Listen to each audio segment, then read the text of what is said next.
Churches United for Fair Housing, or CUFFH, is a community nonprofit now involved in a fight over what they say is a discriminatory housing project planned for this construction site in Williamsburg.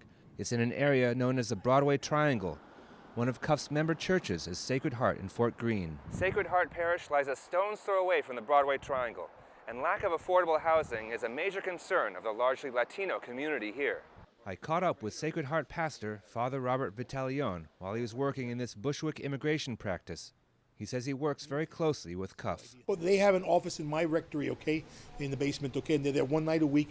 Anybody who comes, any person with housing problems, whether it be landlord-tenant problems, building conditions problems, anything under the sun, they come in, they take care of it. The Rabsky Group, a private developer, has proposed an 1,100-unit project for the Pfizer site, which would designate about 300 apartments as affordable housing. But CUFFH says the income levels targeted would be nearly double what local people of color earn.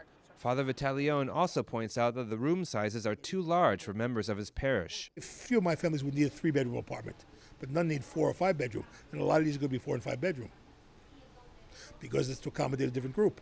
Alexandra, an organizer for CUFFH, says the project would continue a long trend of segregation in the area. All of the new buildings that you will see are almost exclusively occupied by Hasidic families, and there are certainly no Black or Latino families living in any of these new buildings. Tuesday, the City Council voted to approve the project, despite the vocal opposition of CUFFH and other advocates. Although it's a setback, it's not a surprise. Alexandra says the fight is far from over.